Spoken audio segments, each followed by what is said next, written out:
This message comes from Homes.com. What kind of programs does this school have? How are the test scores? These are all things parents ask when they home shop. That's why each listing on Homes.com includes extensive reports on local schools. Homes.com. We've done your homework. What's good, listener? So we prepared a different episode for today, but before we get into that episode, we just wanted to take a moment to make sure we marked the death and life of the Reverend Jesse Jackson, who died at the age of 84. Yeah, Reverend Jackson was a towering figure. He was so influential to the country, to the work we do here at Code Switch, and we both have deep memories of how Reverend Jackson's presence popped up throughout the course of our entire lives, from the campaign trail to Sesame Street. I am somebody. I may be poor. But I am somebody.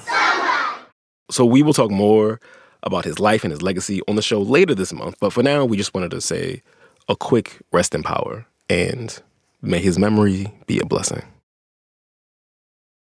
What's good, y'all? You are listening to Code Switch. I'm Gene Demby. So I was reading this story in the news not that long ago about how the Trump administration, which of course has taken a really hard line against immigrants, well, most immigrants, has been deporting Cuban immigrants in record numbers. This sudden surge surprised me, and I'm sure it comes as a bit of a shock to a lot of people because Cubans had long been given these very special, distinct considerations when they came to the United States, things that made it much easier for them to get green cards or to become citizens here. Some of them even got money. But a lot of these special considerations have gone away in recent years, and now Cubans coming to the U.S. are being treated kind of like immigrants from almost anywhere else.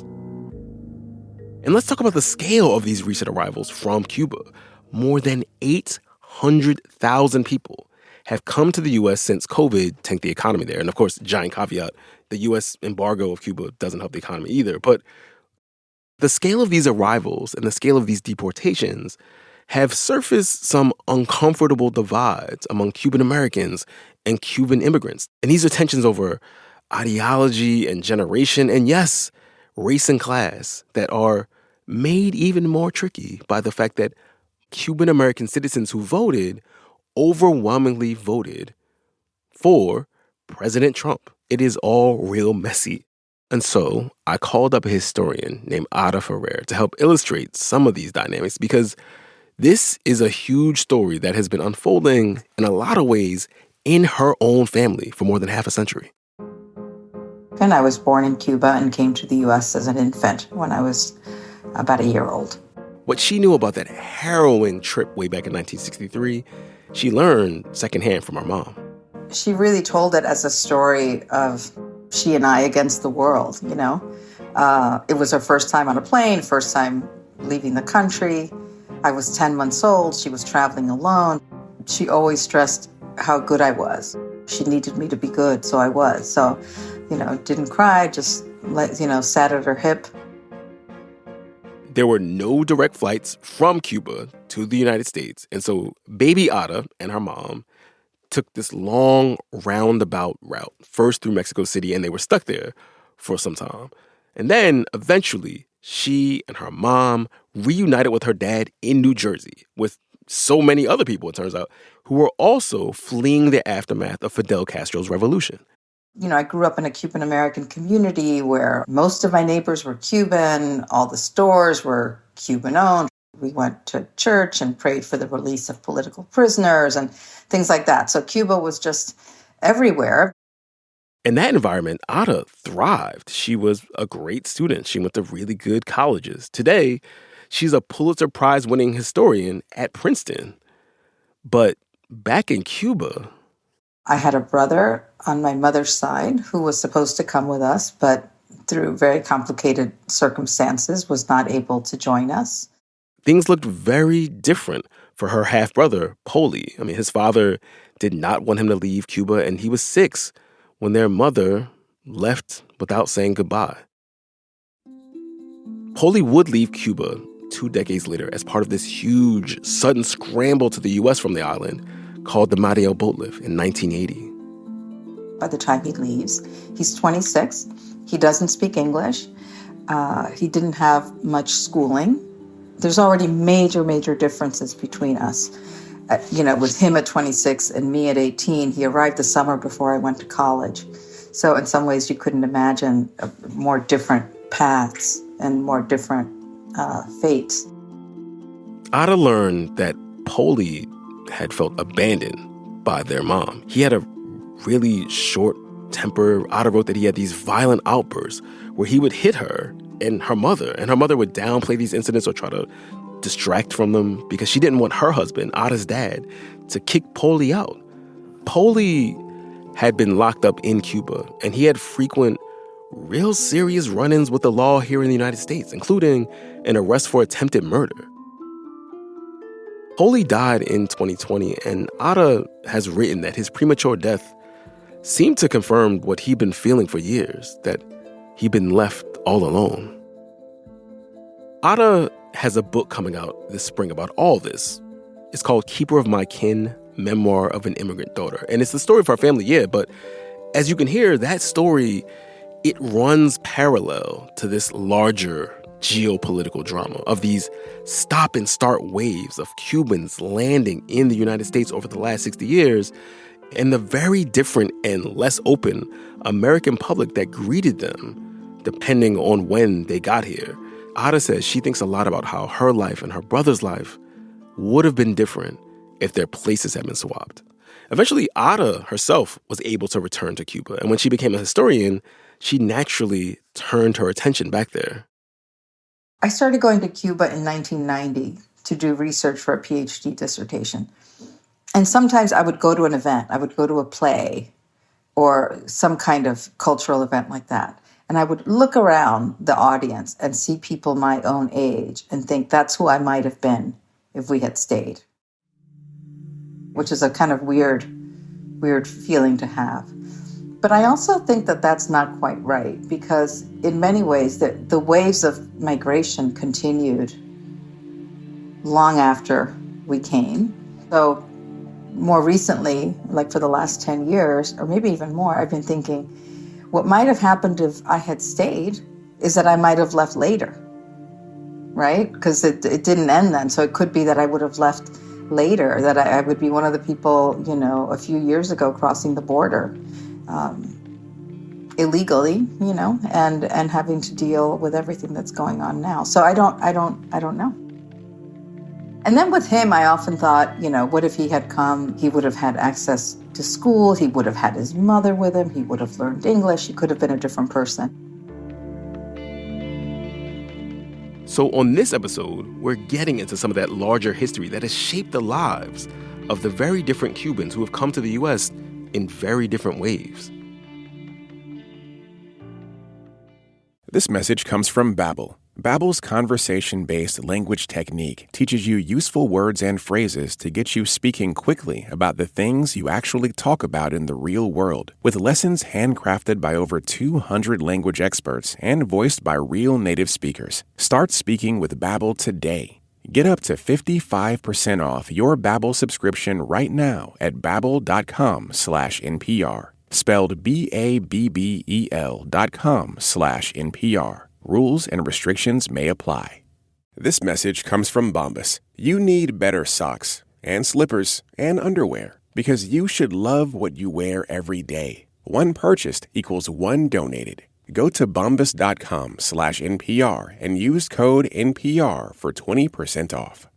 This message comes from Babbel. Babbel's conversation-based language technique teaches you useful words and phrases to get you speaking quickly about the things you actually talk about in the real world, with lessons handcrafted by over 200 language experts and voiced by real native speakers. Start speaking with Babbel today. Get up to 55% off your Babbel subscription right now at babbel.com/NPR. Spelled BABBEL.com/NPR. Rules and restrictions may apply.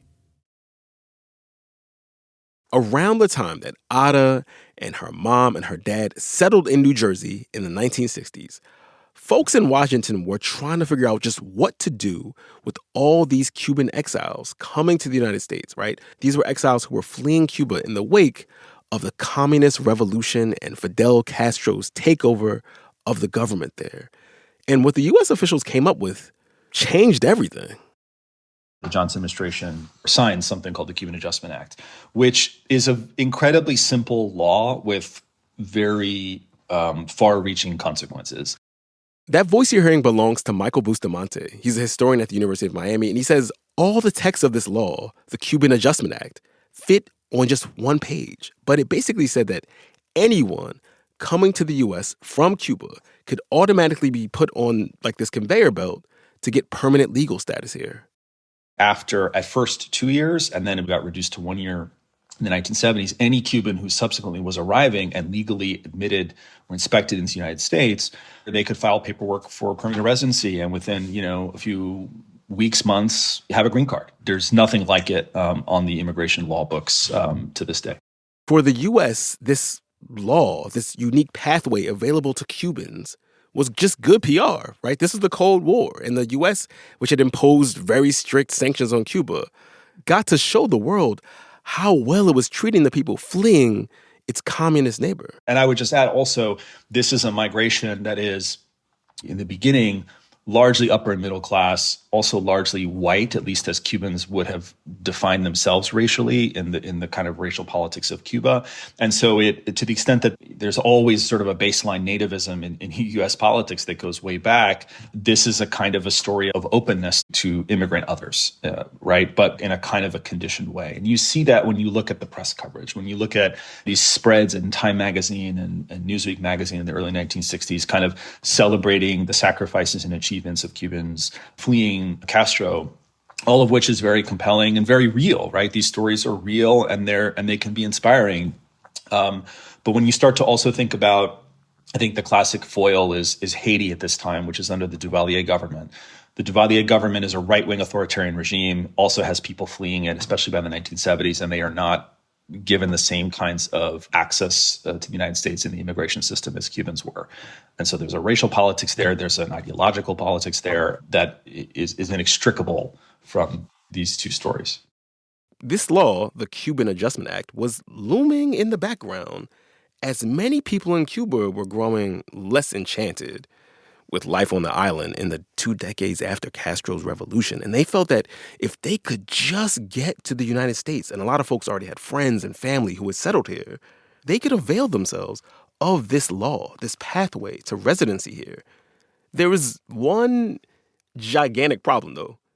Fidel Castro, he was not letting anybody leave. And so then one day in 1980, a very disgruntled bus driver in Havana named Hector San Justiz was fed up. He just finally had enough. In April of 1980, a guy who's a bus driver who's desperate to get out of the country and not seeing an avenue to do so plots with a friend of his to drive his bus at the end of his route after he had dropped off his last passengers and basically rammed the gates of the Peruvian embassy in Havana.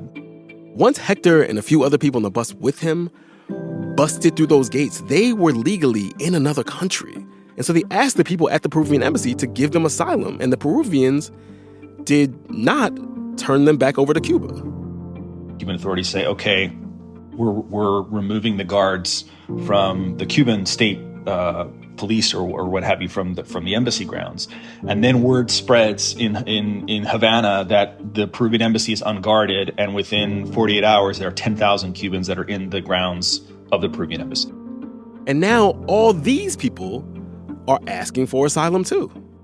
The house was a nice house, but not big enough for 10,000 people. I mean, there's people sitting on the roofs, people sitting on so it becomes this major international incident. And one of the outcomes is that eventually the Cuban government says, well, if folks in Miami want to come to Cuba to pick up their relatives who are either here at the Peruvian embassy or otherwise just want to leave, you can come to this port called Mariel Harbor, which is west of Havana, a big deep water port, and come pick up your relatives. And then Cuban Americans in Miami start, hightailing it for Key West and paying insane amount of money to white shrimp boat captains and stuff and saying, like, I'll pay you whatever to take me to Mariel Harbor in violation of U.S. law and go pick up my relatives. This is how the Mariel boatlift began, with a bus driver literally crashing out at the end of his shift. More than 100,000 Cubans would flee the country in this improvised exodus to the United States over the next couple months. Ada Ferrer's brother, Poli, who we heard about earlier, was one of those people. But Michael said these arrivals from the Mariel boatlift were coming to the United States at a time when the American public was feeling a whole lot less welcoming than it had been in the immediate aftermath of the Cuban Revolution. You know, the mood around migration had changed a lot by 1980. This is on the heels of sort of the boat people crisis from Southeast Asia in the wake of the U.S. pullout from Vietnam. The rising sort of anti-immigrant movement as we know it today is a thing. And so Carter has to backpedal, and essentially about half of the Mariel migrants were sent to detention camps on U.S. military bases. A bunch of them are let out, especially if they had family that could sponsor them, but some are never even admitted to the United States because they're deemed to be inadmissible because of suspected criminal backgrounds in Cuba. And so that's like the first moment where you see kind of an exception made to the general open door policy. And another big thing that was different about the people who fled Cuba in the 1980 boatlift was that this exodus was a much more diverse one, a much blacker cohort with fewer professionals and more poor folks than the exodus in the 1960s. The boatlift became a huge political crisis for the president of the United States at the time, Jimmy Carter, and became a headache for some local politicians too. Like some of the Marielitos ended up in Fort Chaffee, this detention camp in Arkansas, and that state had a young, ambitious governor named Bill Clinton who was up for re-election when everything there went sideways. There was a riot on the military base when the Cubans who had no idea like what their status was going to be, and they were sort of in this limbo, and they got fed up and they sort of stormed the gates and then wandered into town. And then they were met by brigades of local citizens and local members of the KKK, not making this up. And there's a kind of a standoff. And so this whole incident and the controversy around Arkansas being a storehouse for these unwanted Mariel migrants, who, by the way, are also much more working class in origin, much more resemble the racial and demographic and ethnic makeup of Cuba as a whole. It has everything to do with Clinton losing re-election. So, yeah, Bill Clinton narrowly lost his 1980 bid to be reelected governor of Arkansas to a Republican named Frank White, not the drug dealer. And Clinton would not forget what happened and how much the Cuban migrant issue cost him politically. And so fast forward to the 1990s, the Soviet Union has collapsed and communist governments all over the world are being dismantled. The Cuban economy, which relied on the largesse of the Soviet Union, is in freefall. And of course, again, U.S. sanctions are making all of this worse. And so once again, another wave of Cubans on makeshift rafts and boats start trying to flee to the United States. And even though Castro had typically made it illegal to leave Cuba, this time he let them go. And so this is part of a kind of a gambit on the part of the Cuban government to sort of say, well, if you're going to squeeze us at the neck, we're going to squeeze you in a different direction. We're going to sort of unleash mass migration, and then maybe you'll come to the table. And in effect, that's kind of what happens. But now in the 1990s, Bill Clinton is the president of the United States. When he suddenly is confronted with this other Cuban mass migration in 1994, and he's now president, he says to himself, well, I'll be damned if this is going to be the political ruin of me again. And so he says, I'm not going to do what Jimmy Carter did. I'm not going to allow these people to come. But the U.S. and Cuban governments sign a series of migration accords to try to regularize the flow of migrants going forward. So the basic deal was that going forward, any Cubans arriving that touched U.S. shore on a boat or via the border, come on in. But if the United States Coast Guard picked you up at sea, you were going to be sent back. And the Cuban government now made a commitment that they would accept those folks. The other part of it was the United States government committed to awarding 20,000 visas a year for legal migration of Cubans to try to create a more above board pathway, which when you think about like that visa allowance for the population size of Cuba is very generous compared to the visa allowances for legal migration in other much larger countries, especially in Latin America. So wet foot, dry foot is often talked about as this kind of, again, sort of permissive or generous policy toward Cubans. And it was. Like, if you could get to the United States, you're good as gold. But it actually represented like a step back from the even more generous policy that had existed by and large before that point. when we come back. The Obama administration makes the boldest move of any U.S. president since Jimmy Carter to try to normalize diplomatic ties with Cuba, to try to sort of bury the last vestige of the Cold War in the Americas. How President Obama set the stage for Trump's ramped-up deportations today. This message comes from Ollie. This year, Ollie helps you trade New Year, New You for something easier, like cozy nights with your dog. After the holiday rush, quiet moments matter more. Soft blankets, a comfy couch, and the calm that comes from being present with your pup. Spending intentional time together can ease stress, lift your mood, and help you reset. Ollie supports that slower rhythm with fresh, human-grade meals and personalized plans. Visit ollie.com/wolf and use code WOLF for 60% off your first box. This message comes from NPR sponsor 1Password. Anyone else feel like 99% of your emails and texts are password reset codes? Trusted by millions of users and over 175,000 businesses, 1Password lets you skip the resets and sign in securely with strong, unique passwords that autofill across all your devices. You can safely share logins, store cards and files, and finally stop using your pet's name as a password. Try it free for 2 weeks at onepassword.com/NPR. This message comes from Greenlight. Don't wait to protect your legacy. Greenlight, trusted by millions of families, helps you protect what's yours with Family Shield's account monitoring, alerts, and 911 dispatched crash detection. Learn more at greenlight.com/protect. Gene this week, Code Switch. I've been talking to the historian Michael Bustamante about the relationship between the United States and Cuba over the last few decades and how that's played out in the lives of the many people moving between these two countries. So we heard earlier about how the Clinton administration put this policy called wet foot, dry foot into place in the 1990s. But in 2017, a different Democratic administration put an end to it. In the second Obama term, the Obama administration makes the boldest move of any U.S. president since Jimmy Carter to try to normalize diplomatic ties with Cuba, to try to sort of bury the last vestige of the Cold War in the Americas, as Obama himself said in a speech in Havana. I have come here to bury the last remnant of the Cold War in the Americas. I have come here to extend the hand of friendship to the Cuban people.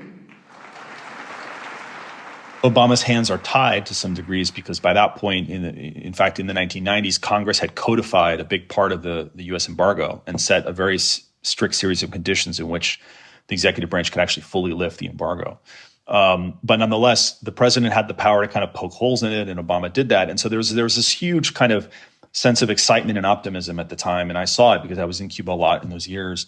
There were also economic reforms happening in Cuba. There was a sort of sense that things are moving in some sort of imperfect but hopefully positive direction in terms of Cuba kind of leaving behind some of the taboos of its own ideological system, and the United States no longer being quite so punitive, and hopefully those things working in tandem to kind of bridge a gap and kind of move the country forward. And so when that was happening, people started to wonder, and Cubans first and foremost, well, if the United States and Cuban governments are suddenly like getting along and we're now opening official embassies and, Obama comes to Havana in 2016 in this sort of historic visit, people start to say, well, okay, this sort of exceptional pathway that Cubans have had into the U.S. immigration system that is a product of the historic enmity between our governments, then this is probably going to go away. So basically they're like saying, if the United States and Cuba are playing nice together, then we don't need these separate special considerations that Cuban migrants to the United States get. If we're just have normal relations with the U.S., we have normal pathways into the U.S. like everyone else. There had long been a debate from other corners of the kind of immigration policy conversation that why is the pathway for Cubans so unique when Cubans don't have a monopoly on injustice that they're seeking to escape from their countries of origin? Is what a Cuban is suffering, sort of worse than what someone from El Salvador who's fleeing gang violence is suffering? Like, how do you measure these things? That's a very fair, I think, question to ask, and it was something that the Obama administration was hearing a lot about. And then in tandem with this process of normalization, there's all of this hope. At the time, Cuba had actually a pretty significant outmigration of people saying, it's now or never, I better get out of Dodge, and people flying out of the country and making their way to the U.S.-Mexico border, now by land, and trying to get in. And as those numbers ticked up, I think to the tune of around 60,000 in a year, that's a combination of undocumented and legal channels of migration. It increases the pressure on the Obama administration to want to do something about this unique treatment of Cubans in the immigration system. Mm-hmm. What's not clear to me is why they did it when they did it, because by the time they did it, I mean, it was in the last week of the Obama administration. Trump had won the election. So they know Trump is coming in, right? They know Trump is coming in, yeah. Whether they were thinking of doing this prior to the election, I'm not sure. But after the election, suffice it to say, both the Obama administration and the Cuban government tried to sort of rush to the finish line all of these kind of pending items on the government-to-government agenda to try to lock down this normalization thing so that the incoming administration has a harder time undoing it.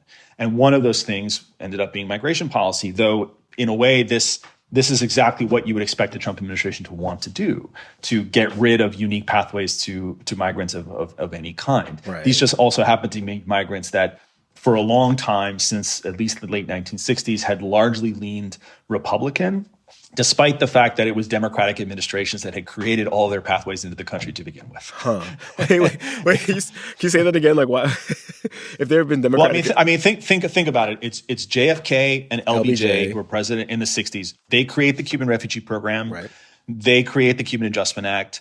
The Cuban refugee program, there's a very good book by a colleague, Mauricio Castro at Center College, who talks about the Cuban refugee program as in keeping with sort of the Great Society era projects of the time. Mm-hmm. It is government intervention to help migrants, mm-hmm. right? Which seems so anathema to what Republicans are about, certainly these days. Mm-hmm. And so there is a kind of a historic irony where, those key pathways for Cubans that were created under Democratic administrations, that somehow the Democratic Party wasn't able to seize on that for political purposes. And the Cuban community over time aligned with the Republican Party for lots of complicated reasons. But part of it has to do with also the sort of sense among Cuban migrants that, especially that early generation, that the Democrats had not done enough to help unseat Castro to begin with, and that they had betrayed their own cause by sort of not finishing the job, whether that was at the Bay of Pigs invasion or the wider series of sort of covert action programs, or whether it was JFK and the Cuban Missile Crisis pledging to Khrushchev that he was not going to invade Cuba if Khrushchev pulled the missiles out of Cuba, right? And so there's that Republican political operators starting in the 1960s are very successful at using those things as a way to create an enduring constituency among the Cuban community for the Republican Party and its harder line kind of anti-communist politics. COVID was another giant inflection point. It hit the island really hard. It tanked the tourism economy. The government tightened travel in and out even more. And so there's been this huge recent surge of people from the island to the U.S. And I'm wondering how the people who've come have been navigating the current anti-immigrant politics of this administration. Yeah, so you're right. I mean, Cuba since 2020, and particularly since 2021, when Cuba itself was on lockdown in terms of travel stuff, and then it opened its borders in late 2021. And since then, through the early part of 2025, the estimates vary, but on the low end, over 1 million Cubans left. And we know for a fact that 850,000, give or take, ended up in the U.S. Which is a huge number. So that's a gigantic. It is the largest exodus of Cubans ever, both in raw numbers and then as a percentage of the population. Wow. So this is more Cubans as a percentage of the population that left in the fabled 1960s and the early exile moment when my grandparents came. How many people live on the island now? I'm just trying to do the math. Before this point, before COVID, the typical number that was cited for the population was around 11 million, though I think it had dipped a little bit below. Population is thought to be somewhere between 8 and 9 million now. So if the population is between 8 and 9 million, we're talking about like a 10% of the population. Correct. Right. Wow. Or more. Gee, that is a bananas number. Sorry. Wow. It is absolutely bananas. And it reflects, there's a longer story there about a deep economic crisis in Cuba that begins before COVID, gets worse with COVID. It also has to do with the shift from Obama administration kind of normalization policies to Trump 1 and now Trump 2 return to kind of harder line sanctions policies and the effects that those have, along with the Cuban government's own reticence to reform their economy, let alone their political system. So it's a mess. And 850,000 people came to the United States, but they're arriving at a time when the immigration policy game has changed for them. Because wet foot, dry foot is no more. And I think also in the Cuban population, this latest exodus has also proven that there was a kind of a residual hope or expectation that the United States is still the United States, and they've accepted so many Cubans in the past. And I may have some vague notion that, the rules have changed, but, I'm going to go for it. And so they're arriving under the Biden administration, and the Biden approach was very haphazard. In part, I'm grateful for it because it wasn't just punitive and, sending all these people to detention, but some people got at the border something called humanitarian parole, which is like the equivalent thing that my grandfather got in his passport when he showed up in 1962. So a lot of people have gotten access to that. Okay. The problem was that there was a whole bunch of other people who didn't get that status or treatment at the border. And while they were not sent en masse to something like immigration detention, they were given these sort of other indeterminate statuses. And we don't know what sort of rubric they were using to say, like, okay, this person gets parole, this humanitarian, this parole, this person. There was no rubric. From everything I've heard, there was no sort of standard rubric. It was luck. It was, the mood of the official you were dealing with. There's cases of people who crossed with a brother or a girlfriend or whatever, and one person got one status and the other person got another. There's sort of no rhyme or reason. And so it's luck of the draw. And unlike, almost every generation of Cuban migrants prior to them, with the exception of that small group of Mariel migrants from 1980 who were never deemed admissible, these folks are kind of here in limbo. But also the Cuban government won't take deportees en masse.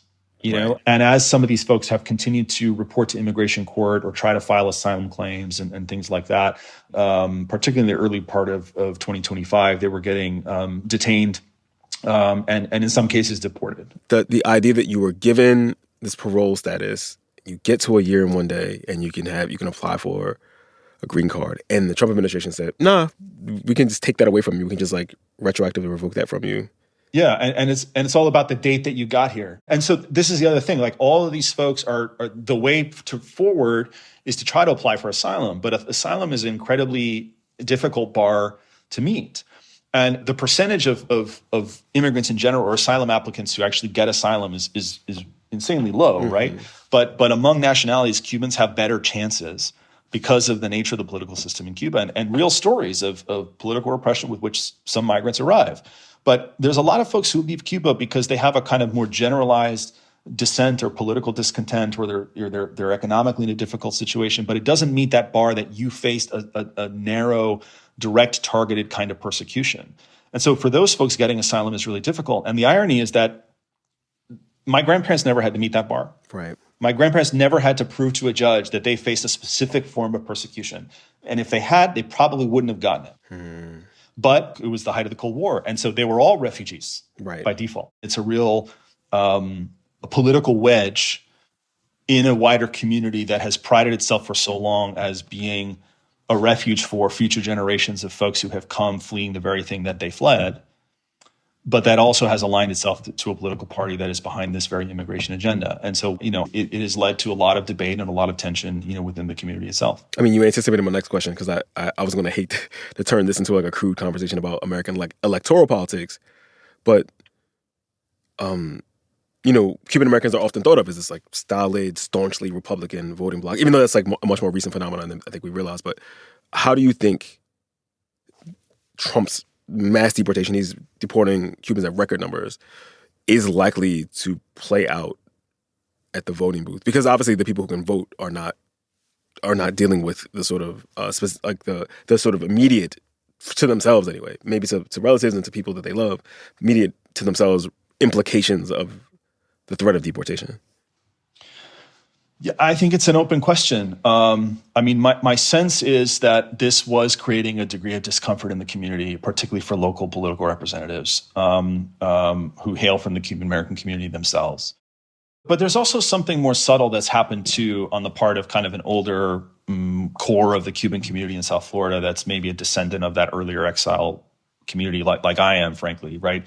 This sort of increasing willingness of some folks to say out loud that thing that I think was always deemed sort of beyond a line that you couldn't say, which is that actually maybe leaving Cuba is not a good idea. And that maybe the fact that the United States has let so many Cubans in all along has been the United States sort of shooting itself in the foot from trying to apply a strategy of maximum pressure via sanctions to provoke the end of the Cuban government.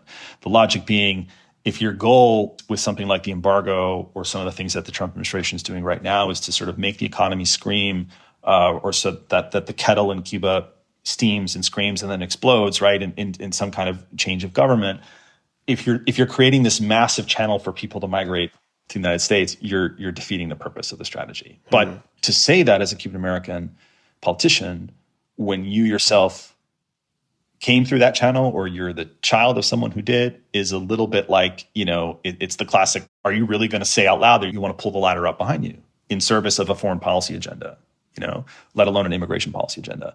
But what's changed is exactly that. People are saying that more out loud. And like in any immigrant community, that's also mixed with this kind of discourse of, the Cubans who are coming now, they're not like we were. And so that becomes a way to deflect some feelings of perhaps responsibility or guilt from what's happening to this community now. The one thing that's different, though, is that in 2021, right before this exodus began, there was a major significant event in Cuba, which was the largest mass protest in the island's history since the revolution. In July of 2021, Cubans in more than 50 towns and cities took the streets in unprecedented mass protests. It didn't change the political situation, but it was really like a watershed moment. And about 1,000 of those largely kids were thrown in jail. And then a lot of folks who participated in that movement saw that repression and then said, okay, I got to get out. And so there is, I think, a general sympathy and an understanding that a lot of folks who left Cuba recently, did have their necks on the line in Cuba and that maybe are worthy of support. Right at the moment, it's a little bit playing second fiddle in light of everything else that's happened. The ouster of Nicolás Maduro from Venezuela, the sort of sky-high expectations that Cuba's going to be next. And I think for in the last few weeks, more people are maybe willing to give a pass to the immigration stuff, or it's been set aside a little bit in the conversation. But I think it'll come back because I think the subtext for this administration, or at least a part of it, is that if you can topple these governments that have been so stingy on accepting deportees, part of the logic of regime change in a place like Cuba is getting a more pliant government that would accept more deportees. And so then if that ever happens, then the issue is going to come back because our even in a day after in Cuba where there's regime change and democracy and all of that, like how many people who have come and started new lives here are really going to want to go back? And that's going to be a really tough conversation for the community too. Michael Bustamante is a historian at the University of Miami. He recently wrote a piece for Public Books called Will Cuban Americans Choose Trumpism or Solidarity? Thank you, Michael. Thank you.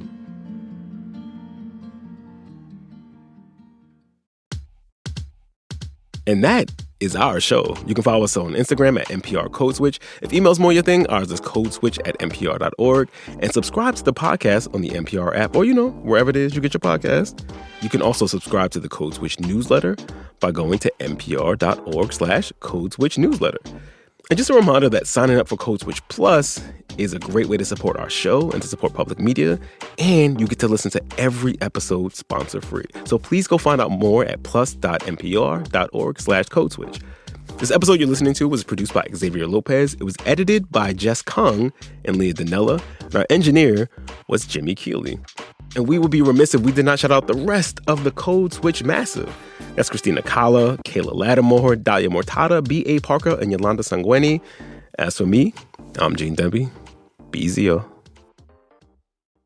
This message comes from Capella University. That spark you feel, that's your drive for more. Capella University's FlexPath learning format lets you earn your degree at your pace without putting life on pause. Learn more at capella.edu. This message comes from Betterment. Their automated investing and saving tools give you the quiet confidence of someone who knows where to put their money. With tax-smart tools that help grow your after-tax returns year-round. Get started today at Betterment.com. That's BETTERMENT.com. Investing involves risk. Performance not guaranteed. Betterment is not a tax advisor, nor should any information herein be considered tax advice. Please consult a qualified tax professional.